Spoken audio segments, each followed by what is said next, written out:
السلام علیکم ورحمۃ اللہ وبرکاتہ۔ سب سے پہلے میں یہ کہوں گا کہ آج کا بیان بڑا ہی زبردست، مدلل اور لاجیکل ہونے والا ہے، اس لیے میں چاہوں گا کہ اس بیان کو آخر تک ضرور دیکھنا۔ میں یقین دلاتا ہوں کہ آپ کا ایمان تازہ ہوگا، آپ کو اچھا لگے گا۔ اگر نبی زندہ ہیں تو آپ کو قبر کے اندر دفن کیوں کیا گیا؟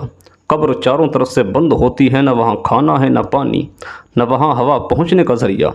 بھلا ایک انسان قبر کے اندر کیسے زندہ رہ سکتا ہے؟ یہ اعتراض ہیں ان کی طرف سے جو حضور کی حیات طیبہ کا انکار کرتے ہیں۔ ان کا عقیدہ حضور کی حیات مبارکہ کے متعلق بالکل کلیئر ہے۔ وہ یہ کہتے ہیں کہ معاذ اللہ سرکار مر کر مٹی میں مل گئے۔ آتے ہیں اعتراض اور اس کے جواب کی طرف۔ بحمد اللہ اس اعتراض کے میرے پاس 3 جواب ہیں، اور ہر جواب ایسا ہے کہ اس اعتراض کی بنیاد ہی کو ہلا کر رکھ دے گا، اور خدا نے چاہا منکروں کے اس اعتراض کو تابوت دیوبندیت میں قید کر کے ہم سارے سنی مل کر کہیں گے تو زندہ ہے واللہ، تو زندہ ہے واللہ، میرے چشم عالم سے چھپ جانے والے۔ میں پہلا جواب قرآن سے دے رہا ہوں۔ جب جنگ بدر ہوئی تو کفار مکہ نے بدر کے شہیدوں کے متعلق کہا کہ معاذ اللہ فلاں کا انتقال ہو گیا، اب وہ دنیاوی آسائش اور راحت و سکون سے محروم ہو گیا۔ اس پر اللہ تعالیٰ نے قرآن کریم کی ایک آیت کریمہ کو نازل فرمایا۔ پارہ نمبر 2 ہے سورہ بقرہ، آیت نمبر 153۔ اللہ تعالیٰ فرماتا ہے کہ وَلَا تَقُولُوا لِمَنْ يُقْتَلُ فِي سَبِيلِ اللَّهِ أَمْوَاتٌ بَلْ أَحْيَاءٌ وَلَٰكِن لَّا تَشْعُرُونَ بَلْ أَحْيَاءٌ وَلَٰكِن لَّا تَشْعُرُونَ، اور جو خدا کی راہ میں مارے جائیں، اور جو خدا کی راہ میں مارے جائیں انہیں مردہ نہ کہو، انہیں مردہ نہ کہو بلکہ وہ زندہ ہیں، ہاں تمہیں خبر نہیں۔ اس آیت کریمہ کو پڑھنے کے بعد میں نے کہا کہ او منکر حیات مصطفیٰ، ذرا اتنا تو بتاؤ شہید کی حیات کے متعلق تمہارا کیا عقیدہ ہے؟ آیا وہ زندہ ہیں کہ مردہ؟ اس نے کہا بے شک بلا ریب شہید زندہ ہیں۔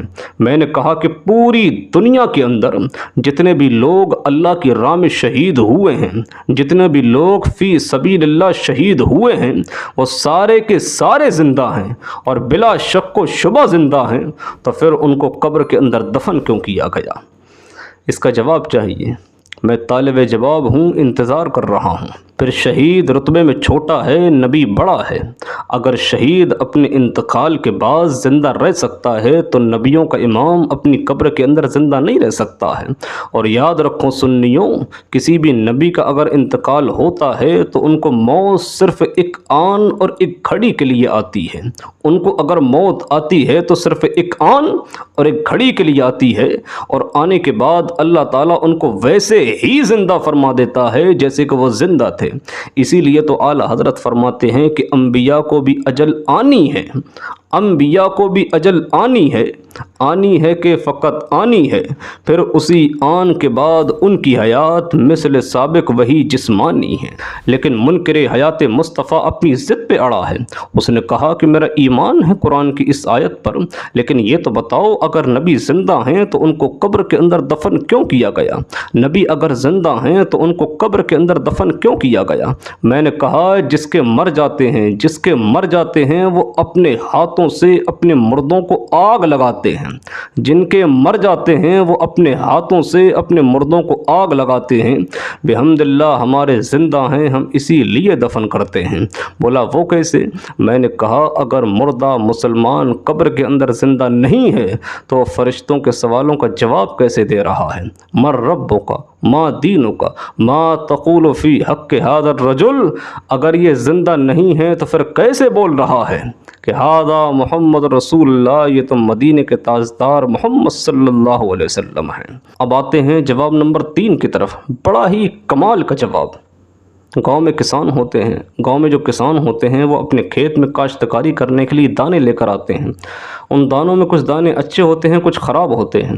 وہ دانے جو خراب ہوتے ہیں یہ کہہ کر کے الگ کر دیے جاتے ہیں کہ یہ دانے مرے مرے ہیں، ان کا کوئی فائدہ نہیں ہے۔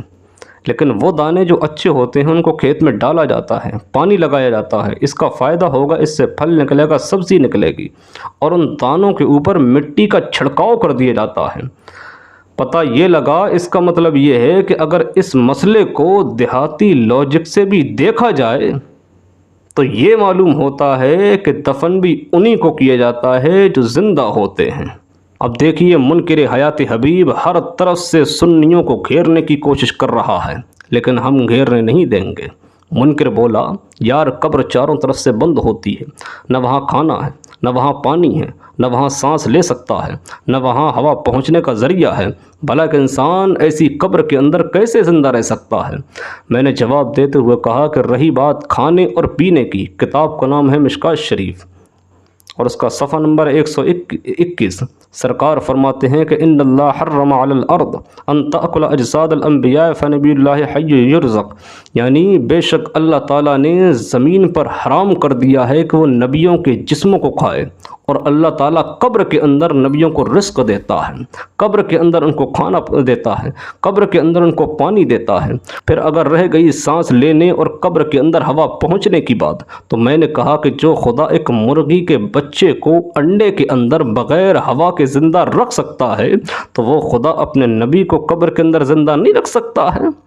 تو زندہ ہے واللہ، تو زندہ ہے واللہ، میرے چشم عالم سے چھپ جانے والے۔ خیر آج کے لیے اتنا ہی، السلام علیکم ورحمۃ اللہ وبرکاتہ۔